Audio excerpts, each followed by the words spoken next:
ಸ್ವಾಗತ. ಇದೀಗ ಮುಖ್ಯ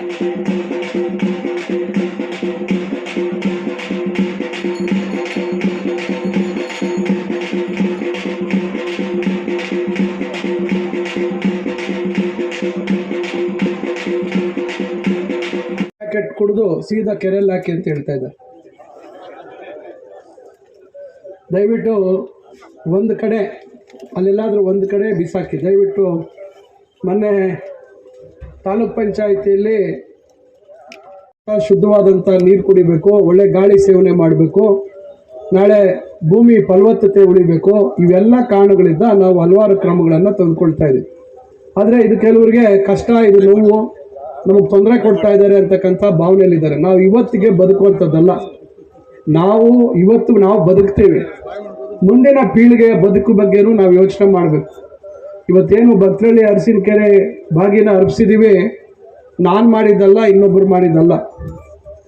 ಅದು ನಮ್ಮ ಪೂರ್ವಿಕರು ನಮ್ಮ ಅವಿಭಾಜ್ಯ ಕೋಲಾರ ಜಿಲ್ಲೆಯಲ್ಲಿ ಸಾವಿರಾರು ಕೆರೆಗಳನ್ನು ಅಂದು ನಿರ್ಮಾಣ ಮಾಡಿದ ಫಲ ಇವತ್ತು ನಾವು ಅದನ್ನು ಅದು ಕೃಷಿಗಿರ್ಬೋದು ಅಥವಾ ಕುಡಿಯೋ ನೀರಿಗೆ ಬಳಸುವಂಥದ್ದನ್ನು ಮಾಡ್ತಾಯಿದ್ವಿ. ಇವತ್ತು ತಾಲೂಕು ಆಡಳಿತ, ತಾಲೂಕ್ ಪಂಚಾಯಿತಿ ಮತ್ತು ನಗರಸಭೆಯ ವತಿಯಿಂದ ಭಕ್ತರಳ್ಳಿ ಅರಸಿನಕೆರೆಯ ಕೋಡಿ ಹೋದಂಥ ಸಂದರ್ಭದಲ್ಲಿ ಬಾಗಿನ ಅರ್ಪಿಸ್ತಕ್ಕಂಥ ಈ ಒಂದು ಕಾರ್ಯಕ್ರಮದ ವೇದಿಕೆಯಲ್ಲಿ ನಮ್ಮ ನಗರಸಭೆಯ ಅಧ್ಯಕ್ಷರಾಗಿರ್ತಕ್ಕಂಥ ಜಗನ್ನಾಥ್ ಅವರೇ, ಗ್ರಾಮ ಪಂಚಾಯಿತಿಯ ಅಧ್ಯಕ್ಷನೇ ಆಗಿರ್ತಕ್ಕಂಥ ಗ್ರಾಮ ಪಂಚಾಯಿತಿಯ ಸದಸ್ಯರೇ ಮತ್ತು ಎಲ್ಲ ಇತರೆ ಮುಖಂಡರೇ ಹಾಗೂ ಕಾರ್ಯಕ್ರಮದ ಮುಂಭಾಗದಲ್ಲಿ ಕೂತಿರ್ತಕ್ಕಂಥ ಇತರೆ ಇಲಾಖೆಗಳ ಅಧಿಕಾರಿ ವರ್ಗದವರೇ, ಈ ಭಾಗದ ಕತ್ತರಗುಪ್ಪೆ ಮತ್ತು ಅಂಬಾಯಿ ದರ್ಗಾ ಹೋಬಳಿಯ ಎಲ್ಲ ನಮ್ಮ ಪಕ್ಷದ ಹಿರಿಯ ಮುಖಂಡರೇ, ಚಿಂತಾಮಣಿ ನಗರದಿಂದ ಬಂದಿರತಕ್ಕಂಥ ಎಲ್ಲ ಆತ್ಮೀಯ ಸ್ನೇಹಿತರೇ, ಬಂಧುಗಳೇ ಮತ್ತು ಇಲಾಖೆಯ ಇತರೆ ನಗರಾಭಿವೃದ್ಧಿ ನಗರಸಭೆಯ ಇತರೆ ಅಲ್ಲಿ ಅಧಿಕಾರಿ ವರ್ಗದವರೇ, ಗ್ರಾಮ ಪಂಚಾಯಿತಿಯ ಇತರೆ ಅದರ ಅಧಿಕಾರಿ ವರ್ಗದವರೇ, ಸ್ನೇಹಿತರೇ ಹಾಗೂ ಬಂಧುಗಳೇ, ಮಾಧ್ಯಮ ಮಿತ್ರರೇ, ನಾವು ಅರ್ಥ ಮಾಡ್ಕೋಬೇಕು. ಇವತ್ತು ನಮ್ಮ ಕೇತನಾಯಕನಹಳ್ಳಿ ವಿಶ್ವನಾಥ ಸ್ವಾಮಿಯವರು ಇವತ್ತು ಅನಾರೋಗ್ಯದ ಕಾರಣ, ಅವರು ಹೆಚ್ಚು ಓಡಾಡೋಕ್ಕಾಗದೇ ಇರೋ ಕಾರಣ ಅವರು ಇವತ್ತು ಬಂದಿಲ್ಲ. ಕೇತನಾಯಕನಹಳ್ಳಿ ಅವರ రెండరు చేయొత్తండి. ఏంటి ఇంద్రనా ఏపా యశ్వంతపూర్ మళ్ళీ ఊరికే స్పీడ్ ఉంది, జనాలు లేరు. భక్తరಳ್ಳಿ ಅವರು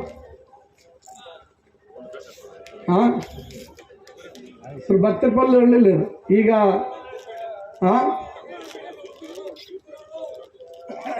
ಈ 3 ಗ್ರಾಮಗಳ ರೈತರ ಜೀವನಾಡಿ ಇದು. ಈ ಒಂದು ಕೆರೆ ಸುಮಾರು ವರ್ಷಗಳಿಂದ ಇದ್ರ ಬಗ್ಗೆ ನಮ್ಮ ತಂದೆಯವರೆಗೂ ಗಮನ ಇತ್ತು. ಇದು ಒಳ್ಳೆ ಕೆರೆ ಇದೆ. ಇದ್ರ ಜೊತೆಗೆ ವೆಂಕಟೇಶ ಸಾಗರ, ಕ್ವಾರಲ್ಪತ್ತಿ ಹತ್ರ ಇರ್ತಕ್ಕಂಥ ವೆಂಕಟೇಶ ಸಾಗರ, ಇವೆಲ್ಲವನ್ನು ಬಹುಶಃ 90ನೇ ಇಸ್ವಿಯಲ್ಲೇ ನಮ್ಮ ತಂದೆಯವರು ಚಿಂತಾಮಣಿ ನಗರಕ್ಕೆ ತೆಗೆದುಕೊಂಡು ಹೋದರೆ ಹೆಂಗೆ ಅಂತಕ್ಕಂಥ ಆಲೋಚನೆ ಇತ್ತು. ಆದರೆ ಆಗ ನಮ್ಮ ಈ ಮುಖಂಡರು ಇಲ್ಲಿರುವಂಥವರೆಲ್ಲ ವಿರೋಧ ಮಾಡಿದ್ರು. ನಾವು ಈ ನೀರನ್ನು ಕೃಷಿಗೆ ಬಳಸ್ತಾ ಇದ್ದೀವಿ, ಇದನ್ನು ದಯವಿಟ್ಟು ತಾವು ತೊಗೊಂಡು ಹೋಗಬಾರ್ದು ಅಂತಕ್ಕಂಥದ್ದು. ನಾನು ಶಾಸಕನಾದ ಮೇಲೂ ಸಹ ಒಂದು ಸತಿ ಕೆರೆ ಅಭಿವೃದ್ಧಿಗೆ 35 ಲಕ್ಷ ಹಾಕ್ಸಿದ್ದೆ. ನಂತರ ಕಾಲುವೆಗಳ ಅಭಿವೃದ್ಧಿಗೂ ನಾವು ಸುಮಾರು 70 ಲಕ್ಷ ಹಾಕ್ಸಿದ್ದೆ. ಆದರೆ ಕಾಲಕ್ರಮೇಣ ಈ ಒಂದು ಕೆರೆಗಳ ಅಂತರ್ಜಲ ವೃದ್ಧಿ ಆಗಬೇಕು ಅಂಥೇಳಿ ಸರ್ಕಾರ ಇಡೀ ಜಿಲ್ಲೆಯಲ್ಲಿ ಕೆರೆಗಳ ತೂಬನ್ನು ಬಂದ್ ಮಾಡಿ ಕೃಷಿಗೆ ಬಳಸಬಾರ್ದು, ಅಂತರ್ಜಲ ವೃದ್ಧಿಯಾಗೋಕ್ಕೆ ಮಾತ್ರ ಇರಬೇಕು ಅಂತೇಳಿ ಎಲ್ಲ ಸಣ್ಣ ನೀರಾವರಿ ಕೆರೆಗಳು, ಜಿಲ್ಲಾ ಪಂಚಾಯಿತಿ ಕೆರೆಗಳಲ್ಲಿ ತೂಬುಗಳನ್ನು ಮುಚ್ಚಿ ಭತ್ತ ಬೆಳೆಯುವಂಥದ್ದು ಮತ್ತು ಹೆಚ್ಚು ನೀರು ಬಳಕೆ ಮಾಡಿ ಬೆಳೆಯುವಂಥ ಒಂದು ಕೃಷಿ ಚಟುವಟಿಕೆಗೆ ತಡೆ ಹಾಕಿತ್ತು. ಇದನ್ನು ನಗರಸಭೆಯಲ್ಲಿ ನಗರೋತ್ಥಾನ ಕಾರ್ಯಕ್ರಮದಲ್ಲಿ ಕುಡಿಯೋ ನೀರಿಗೂ ಬಳಸ್ಬೋದು. ಆದರೆ ಉದ್ದೇಶ ಇರ್ತಕ್ಕಂಥದ್ದು ನಗರಸಭೆಯಲ್ಲಿ ಮೂಲಭೂತ ಸೌಲಭ್ಯ ಒದಗಿಸ್ಕೊಡುವಂಥದ್ದಕ್ಕೆ ಇರ್ತಂಥ ಅನುದಾನ. ಬಹುಶಃ ಹಿಂದೆ ಆಡಳಿತ ಮಾಡಿದಂಥವರು ಸರ್ಕಾರದಲ್ಲಿ ಹೆಚ್ಚುವರಿ ಅನುದಾನ ತರಕ್ಕಾಗದೆ ನಗರದಲ್ಲಿ ಅಭಿವೃದ್ಧಿ ಆಗೋಕ್ಕೆ ನಗರ ಸಭೆಯ ವ್ಯಾಪ್ತಿಯಲ್ಲಿ ಇರ್ತಕ್ಕಂಥ ರಸ್ತೆಗಳ ಅಭಿವೃದ್ಧಿಗೆ ವಿನಿಯೋಗಿಸುವಂಥ ಹಣವನ್ನು ಇಲ್ಲಿ ತಂದು ಇದನ್ನು ಅಭಿವೃದ್ಧಿ ಮಾಡುವಂಥದ್ದಕ್ಕೆ ಇದನ್ನು ನೀರು ತೆಗೆದುಕೊಳ್ಳುವಂಥದ್ದು ಕೆಲಸಕ್ಕೆ ಕೈ ಹಾಕಿದ್ರು. ಆಗ ಈ ಭಾಗದ ರೈತರು ದೊಡ್ಡ ಮಟ್ಟದಲ್ಲಿ ವಿರೋಧ ಮಾಡಿದ್ರು. ಈ ಭಾಗದಲ್ಲಿ ನಮಗೆ ಇವತ್ತು ಜೀವನಾಡಿ ಇದು, ಇದನ್ನು ತೆಗೆದುಕೊಂಡು ಹೋಗಬಾರ್ದು ಅಂತಕ್ಕಂಥದ್ದು ಒಂದು ಕಡೆ ಇವರೆಲ್ಲ ಹೋರಾಟ, ನ್ಯಾಯಾಲಯದವರೆಗೂ ಹೋಗಿದ್ರು. ಈ ಕೆರೆಯನ್ನು ನಗರಸಭೆಗೆ ಹಸ್ತಾಂತರ ಮಾಡಿದಂಥ ಸಂದರ್ಭದಲ್ಲಿ ಭಾಳ ಸ್ಪಷ್ಟವಾಗಿ ಆದೇಶ ಮಾಡಿದರು, ಅಚ್ಚುಕಟ್ಟುದಾರರಿಗೆ ತೊಂದರೆ ಆಗದ ರೀತಿಯಲ್ಲಿ ಈ ಕೆರೆಯನ್ನು ಚಿಂತಾಮಣಿ ನಗರಕ್ಕೆ ಕುಡಿಯೋ ನೀರಿಗೆ ಬಳಸೋದಕ್ಕೆ ಅಂಥೇಳಿ ಸಣ್ಣ ನೀರಾವರಿ ಇಲಾಖೆಯವರು ಆ ಷರತ್ತಿನ ಮೇಲೆ ಅವರು ನಗರಸಭೆಗೆ ಈ ಕೆರೆಯನ್ನು ಹಸ್ತಾಂತರ ಮಾಡುವಂಥ ಕೆಲಸ ಮಾಡಿದ್ರು. ಆದರೆ ದುರಾದೃಷ್ಟ, ನಗರಸಭೆಗೆ ನಗರದ ಪ್ರದೇಶಕ್ಕೆ ನೀರು ಕೊಡುವಂಥದ್ರಲ್ಲಿ ಯಾರದೇ ವಿರೋಧ ಇಲ್ಲ. ಆದರೆ ಈ ಭಾಗದಲ್ಲಿರ್ತಕ್ಕಂಥ ರೈತರಿಗೆ ಪರ್ಯಾಯ ವ್ಯವಸ್ಥೆ ಮಾಡುವಂಥದ್ದು ಅವಶ್ಯಕತೆ ಇತ್ತು. ಆದರೆ ನಂತರ ಈ ಕೊಳವೆ ಮಾರ್ಗದ ಮಧ್ಯದಲ್ಲಿ ಬರುವಂಥ ಊರುಗಳಿಗೆ 5 ಊರುಗಳಿಗೆ ಶುದ್ಧೀಕರಣ ಮಾಡಿ ನೀರು ಕೊಡಬೇಕು ಅಂತಕ್ಕಂಥ ಒಂದು ಅವೈಜ್ಞಾನಿಕ ಆದೇಶವನ್ನು ಮಾಡಿದ್ದಾರೆ. ಆದರೆ ಈ ಗ್ರಾಮಗಳು ಕೇತ್ನಾಯಕನಹಳ್ಳಿ, ಯಶವಂತಪುರ, ಭತ್ರಹಳ್ಳಿ ಈ 3 ಗ್ರಾಮಗಳಿಗೆ ನೀರು ಕೊಡುವಂಥದ್ದು ಮತ್ತೊಂದು ವ್ಯವಸ್ಥೆ ಇಲ್ಲ. ಈಗ ಇದಕ್ಕೇನಾದರೂ ನಾವೊಂದು ಪರಿಹಾರ ಮಾರ್ಗ ಕಂಡುಹಿಡಿಯಬೇಕಾದಂಥದ್ದು ಇವತ್ತು ನಮ್ಮ ಮೇಲೆ ಇರ್ತಕ್ಕಂಥ ಜವಾಬ್ದಾರಿ. ಇವತ್ತು ನಗರಕ್ಕೆ ಇದು ಉಪಯೋಗ ಆಗ್ತಾ ಇದೆ, ನಾವು ಅದನ್ನು ಇಲ್ಲ ಅಂತ ಹೇಳಲಿಕ್ಕೂ ಆಗೋದಿಲ್ಲ. ಆದರೆ ಅದೇ ಸಂದರ್ಭದಲ್ಲಿ ಈ ಭಾಗದ ರೈತರ ಹಿತದೃಷ್ಟಿ ಕೂಡ ನಾವು ಕಾಪಾಡಬೇಕಾಗತ್ತೆ.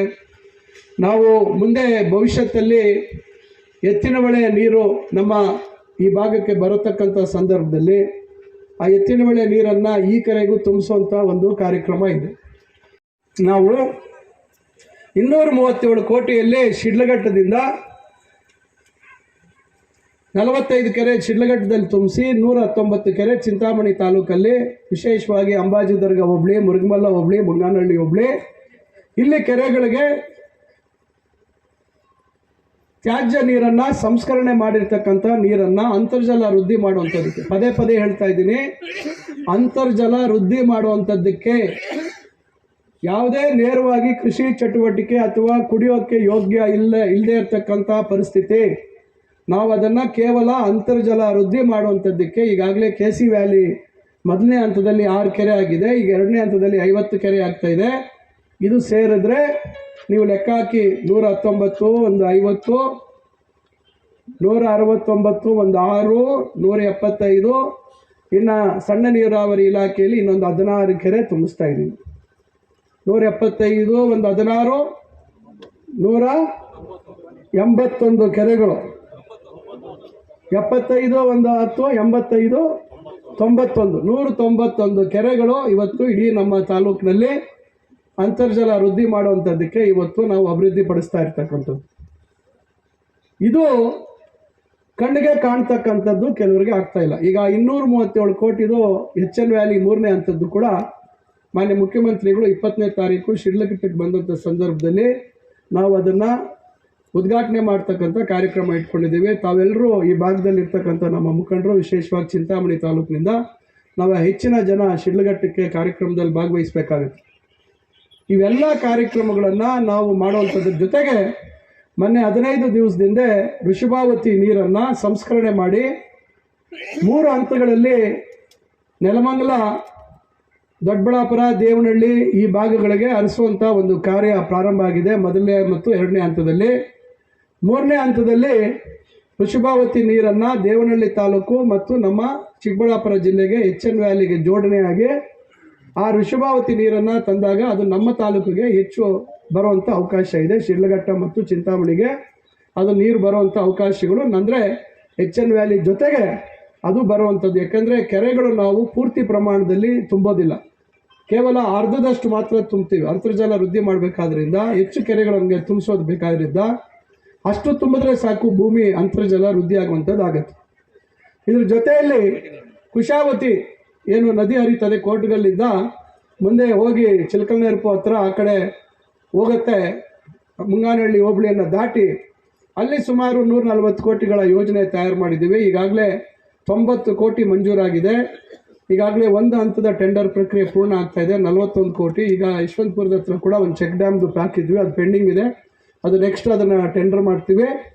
ಉಳಿದಂಥ ಸುಮಾರು 39 ಕೋಟಿದು ನಾವು ಟೆಂಡರ್ ಪ್ರಕ್ರಿಯೆ ಪೂರ್ಣ ಆಗ್ತಾ ಇದೆ. ಇನ್ನು ಉಳಿದಂಥ 48 ಕೋಟಿದು ಟೆಂಡರ್ ಈಗ ಕರೆದಿದ್ದಾರೆ ಸಣ್ಣ ನೀರಾವರಿ ಇಲಾಖೆಯಲ್ಲಿ. ಅದರ ಶಂಕುಸ್ಥಾಪನೆ ಕೂಡ ನಾವು ಮಾಡ್ತೀವಿ. ಅದರಲ್ಲಿ ಏನು ಕುಶಾವತಿಯ ಕಾಲುವೆ ಇದೆ, 60 ಮೀಟ್ರಿಂದ 100 ಮೀಟ್ರ್ ಅಗಲ ಇದೆ ಕುಶಾವತಿ ಕಾಲುವೆ.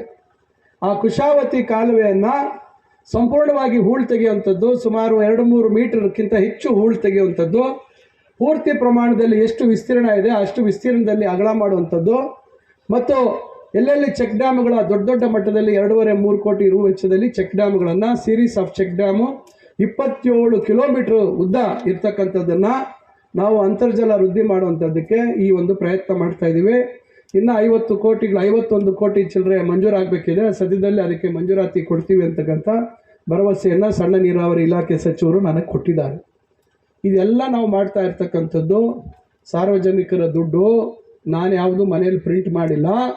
ರಾಜಕೀಯ ವ್ಯವಸ್ಥೆಯಲ್ಲಿ ಇವತ್ತು ಸರ್ಕಾರ ಅಂದಮೇಲೆ ಸಿದ್ದರಾಮಯ್ಯ ಸಾಹೇಬರು ಇವತ್ತು ಸರ್ಕಾರದ ಮುಖ್ಯಮಂತ್ರಿ ಅಂದರೆ ನಾಳೆ ಸಿದ್ದರಾಮಯ್ಯ ಸಾಹೇಬ್ರು ಏನು ಮನೆಯಿಂದ ತಂದು ಮಾಡಿದ್ರ, ಮನೆಯಿಂದ ತಂದು ಗ್ಯಾರಂಟಿ ಕೊಟ್ರ ಅಂತ. ಹಂಗಾರೆ ಹಿಂದೆ ಎಲ್ಲ ಮುಖ್ಯಮಂತ್ರಿಗಳಾಗಿದ್ದವರೆಲ್ಲ ಮನೆಯಿಂದ ಪ್ರಿಂಟ್ ಮಾಡ್ಕೊಂಡು ತಂದು ಕೊಟ್ರ.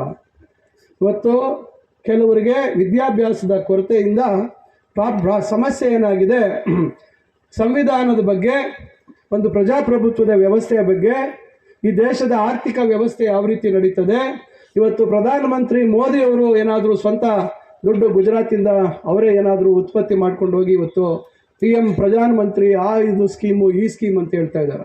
ಇವತ್ತು ಎಲ್ಲ ಕಡೆ ಜನರ ದುಡ್ಡೇ, ಇವತ್ತು ಜನ ಟ್ಯಾಕ್ಸ್ ಕೊಟ್ಟೋವಂಥ ದುಡ್ಡು, ನೇರವಾಗಿ ಜನ ಟ್ಯಾಕ್ಸ್ ಕೊಡುವಂಥ ದುಡ್ಡು ಇರ್ಬೋದು, ಅಥವಾ ಪರೋಕ್ಷವಾಗಿ ಇವತ್ತು ಪೆಟ್ರೋಲು, ಡೀಸೆಲ್ಲು, ಬೇರೆ ಬೇರೆ ವಸ್ತುಗಳ ಖರೀದಿಯಿಂದ GST, ಗಬ್ಬರ್ ಸಿಂಗ್ ಟ್ಯಾಕ್ಸ್ ಅಂತೇನು ಇವತ್ತು ರಾಹುಲ್ ಗಾಂಧಿ ಅವರು ಕರೆದ್ರು, ಆ ಗಬ್ಬರ್ ಸಿಂಗ್ ಟ್ಯಾಕ್ಸ್ ಮುಖಾಂತರ ಇವತ್ತು ಈ ದೇಶದಲ್ಲಿ ಸಂಪನ್ಮೂಲ ಕ್ರೋಢೀಕರಣ ಆಗ್ತಾ ಇರ್ತಕ್ಕಂಥದ್ದು. ಇದರ ಕನಿಷ್ಠ ಜ್ಞಾನ ಇಲ್ಲದೆ ಇರ್ತಕ್ಕಂಥವರು ಪ್ರಜಾಪ್ರಭುತ್ವದ ವ್ಯವಸ್ಥೆಯಲ್ಲಿ ಇವತ್ತು ಒಂದು ಗ್ರಾಮ ಪಂಚಾಯತಿ ಸದಸ್ಯರು ಏನಾದರೂ ಆಯ್ಕೆ ಆದರೆ ಅವರೇನಾದರೂ ಸ್ವಂತ ದುಡ್ಡು ಎಲ್ಲಿಂದ ಎತ್ಕೊಂಡ್ಬಂದು ಎತ್ಕೊಸ್ತು ಇಲ್ಲಿ ಕಾನಿ ನಡೀಸಿನ ಏನಾದರೂ ಎತ್ಕೊಂಡ್ಬಂದು ಇವತ್ತು ಗ್ರಾಮ ಪಂಚಾಯತಿಯಲ್ಲಿ ಕೆಲಸ ಮಾಡೋಕ್ಕತ್ತೆ ವೆಂಕಟೇಶ ಯಾಕಿನಪ್ಪ ಅದರಿಂದ ಇವೆಲ್ಲ ಇವತ್ತು ಜ್ಞಾನ ಇಲ್ದಿರ ಮಾತಾಡೋವಂಥವ್ರಿಗೆ 2 ಸತಿ ಈ ತಾಲೂಕಿನಲ್ಲಿ ಶಾಸಕರಾಗುವಂಥ ಭಾಗ್ಯ ಕಲ್ಪಿಸ್ಕೊಟ್ರಿ. ಕನಿಷ್ಠ ಶಾಸಕರಾಗಿ 2 ವರ್ಷ 2 ಅವಧಿ ಅನುಭವ ಇದ್ದು ಕೂಡ ಈ ಬೇಜವಾಬ್ದಾರಿ ಹೇಳಿಕೆಗಳನ್ನು ಕೊಡುವಂಥದ್ದು ಎಷ್ಟು ಸರಿ ಅಂತಕ್ಕಂಥದ್ದು ಇವನ್ನು ನೀವೆಲ್ಲ ಯೋಚನೆ ಮಾಡಬೇಕಾಗತ್ತೆ. ಅದರಿಂದ ಈ ಸಾಮರ್ಥ್ಯವನ್ನು ಹೆಚ್ಚು ಮಾಡಿದ ನಂತರ ನಾವು ಇದಕ್ಕೆ ಪ್ರತ್ಯೇಕವಾಗಿ ಒಂದು ಯೋಜನೆಯನ್ನು ಈ ಊರುಗಳಿಗೆ ನೀರು ಕೊಡುವಂಥದ್ದು ಮಾಡಬೇಕು. ಈಗ ಶುದ್ಧ ನೀರಿನ ಘಟಕಗಳನ್ನು ಹಾಕ್ತಾ ಇದ್ದೀವಿ. ಅದೇ ರೀತಿ ಬೇರೆ ಇನ್ನು ಏನು ಈ ಭಾಗದಲ್ಲಿ ನಾವು ರೈತರಿಗೆ ಅನುಕೂಲ ಮಾಡ್ಬೋದು ಅಂತಕ್ಕಂಥ ಚಿಂತನೆ ಕೂಡ ನಾವು ಮಾಡ್ತಾ ಇದ್ದೀವಿ. ಅದರಿಂದ ಈಗಾಗಲೇ ಯಾಕಂದರೆ ಎಲ್ಲರೂ ನನಗೆ ಕೇಳ್ತಾರೆ, ನಮಗೆಲ್ಲ ಜಬರ್ದಸ್ತಿ ಮಾಡಿ ನೀರು ತೊಗೊಂಡು ಹೋಗ್ಬಿಟ್ರಿ, ನಮ್ದೇನು ಮಾಡಲಿಲ್ಲ, ನಮ್ಗೆ ನೀರು ಕೊಡ್ತೀವಿ ಅಂದರೆ ನಮ್ಮ ಊರುಗಳಿಗೆ ಕೊಡಲಿಲ್ಲ ಅಂತ. ಇದಕ್ಕೆ ಕಾರಣ ಸಮಸ್ಯೆ ಏನಂದರೆ ಈ ಶುದ್ಧೀಕರಣ ಮಾಡ್ತಕ್ಕಂಥ ಘಟಕಗಳು, ಅದು ಏನು ಘಟಕ ಇರೋದು ಚಿಂತಾಮಣಿಯಲ್ಲಿ ಈ ನೀರು ಶುದ್ಧೀಕರಣ ಆಗಿ ಮತ್ತೆ ವಾಪಸ್ ತರೋಕ್ಕಾಗಲ್ಲ. ಇದನ್ನು ಇಲ್ಲೇ ಪ್ರತ್ಯೇಕವಾಗಿ ಇವತ್ತು ಸರ್ಕಾರದಲ್ಲಿ ಮಲ್ಟಿ ವಿಲೇಜ್ ಸ್ಕೀಮ್ ಅಂತಿದೆ, ಸಿಂಗಲ್ ವಿಲೇಜ್ ಸ್ಕೀಮ್ ಅಂತಿದೆ. ಇವೆಲ್ಲ ಬೇರೆ ಬೇರೆ ಸ್ಕೀಮ್ಗಳು ಇವತ್ತು ಸರ್ಕಾರದ ಗ್ರಾಮೀಣಾಭಿವೃದ್ಧಿ ಇಲಾಖೆಯಲ್ಲಿ ಇದ್ದಾವೆ. ಯಾವುದಾದ್ರೂ ಒಂದು ಇದರಲ್ಲಿ ನಾವು ನೀರಿನ ಪ್ರಮಾಣ, ಶೇಖರಣೆ ಪ್ರಮಾಣ ಜಾಸ್ತಿ ಮಾಡಿದಂಥ ನಂತರದಲ್ಲಿ ಇಲ್ಲಿ ಪ್ರತ್ಯೇಕವಾಗಿ ಸ್ವಲ್ಪ ನೀರನ್ನು ಇದಕ್ಕೆ ನಿಗದಿ ಮಾಡುವಂಥದ್ದು ಮಾಡಬೇಕಾದಂಥ ಜವಾಬ್ದಾರಿ ನಮಗಿದೆ. ಖಂಡಿತ ಅದನ್ನು ಮುಂದಿನ ದಿನಗಳಲ್ಲಿ, ಯಾಕಂದರೆ ಇವತ್ತು ನಾನೇನಾದರೂ ಮಲ್ಟಿ ವಿಲೇಜ್ ಸ್ಕೀಮ್ಗೆ ಹೋಗಿ ಅನುಮತಿ ಕೊಡಿ ಅಂತ ಕೇಳಿದ್ರೆ ನೀರು ಲಭ್ಯತೆ ಎಲ್ಲಿದೆ ಅಂತ ಕೇಳ್ತಾರೆ. ಅವಾಗ ಇಲ್ಲಿರ್ತಕ್ಕಂಥ ನೀರು ನಗರಕ್ಕೆ ಹೋಗ್ತಾ ಇದೆ, ಇನ್ನು ನಿಮ್ಗೆ ಎಷ್ಟು ಉಳಿತದೆ ಅಂತಕ್ಕಂಥ ಮಾತನ್ನು ಕೇಳ್ತಾರೆ. ಆ ಕಾರಣಕ್ಕಾಗಿ ಇವತ್ತು ನೀರಿನ ಸಾಮರ್ಥ್ಯವನ್ನು ಜಾಸ್ತಿ ಮಾಡುವಂಥ ಸಂದರ್ಭದಲ್ಲಿ ಆಗ ನಾವು ಈ ಕಾಮಗಾರಿ ಎಲ್ಲ ಪ್ರಾರಂಭ ಆಗಿ ಬಹುಶಃ ಮುಂದಿನ ವರ್ಷದಲ್ಲಿ ಇದಕ್ಕೆ ಒಂದು ಪ್ರತ್ಯೇಕವಾದಂಥ ಈ ಕೆಲವು ಹಳ್ಳಿಗಳಿಗೆ ಒಂದು ಇಲ್ಲೆಲ್ಲಾದರೂ ಒಂದು ಕಡೆ ಒಂದು ಒಂದು ನೀರು ಶುದ್ಧೀಕರಣ ಘಟಕವನ್ನು ಮಾಡಿ ಅವತ್ತು ನೀರು ಕೊಡುವಂಥದ್ದು ಒಂದು ಪ್ರಯತ್ನವನ್ನು ಮಾಡಬೇಕಾಗತ್ತೆ. ಇದು ಖಂಡಿತ ಇದು ನನ್ನ ಗಮನದಲ್ಲಿರ್ತಕ್ಕಂಥ ವಿಚಾರ. ನೋಡೋಣ, ಇವತ್ತು ನಿಮ್ಮೆಲ್ಲರ ಸಹಕಾರ ಆಶೀರ್ವಾದ ಇದ್ದರೆ ಖಂಡಿತ ಅದು ಕೂಡ ಆ ದೇವರು ನಮಗೆ ಅವಕಾಶ ಮಾಡಿಕೊಡ್ತಾರೆ ಅಂತಕ್ಕಂಥ ಒಂದು ನಂಬಿಕೆ. ಅದರಿಂದ ಇವತ್ತು ಸಮಯ ಜಾಸ್ತಿ ಆಗ್ತಿದೆ. ಡಾಕ್ಟರ್ ರಂಗಾರಾವ್ ಅವರು ಸೌತ್ ಇಂಡಿಯಾದಲ್ಲೇ senior most experienced govt registered naturopathy ಡಾಕ್ಟರ್ಗಳಲ್ಲಿ ಒಬ್ಬರಾಗಿದ್ದಾರೆ. ಕೆಮಿಕಲ್ ಔಷಧಿ ಇಲ್ಲದೆ ರಿವರ್ಸಬಲ್ ಡಯಾಬಿಟಿಸ್ ಮತ್ತು ಬಿಪಿ ಚಿಕಿತ್ಸೆಗಳು ಪ್ರಾರಂಭವಾಗಿವೆ. ಎ ಟು ಝೆಡ್ ಚರ್ಮ ಮತ್ತು ಮರ್ಮವ್ಯಾಧಿಗಳು, ಕೀಲುವಾಯು, ಆಕ್ಸಿಡೆಂಟ್ ರಿಲೇಟಿವ್ ಹಳೆಯ ನೋವುಗಳು, ಬಿಳಿ ಮಚ್ಚಗಳು, ಕೂದಲು ಉದುರುವುದು, ಮಡುವೆಗಳು, ಚರ್ಮದಲ್ಲಿನ ಗಡ್ಡೆಗಳಿಗೆ 100% ಪರಿಹಾರ ಸಿಗಲಿದೆ. ಧೂಮಪಾನ, ಮದ್ಯಪಾನವನ್ನು 100% ಗುಣಪಡಿಸಲಾಗುವುದು. ವಿವರಗಳಿಗೆ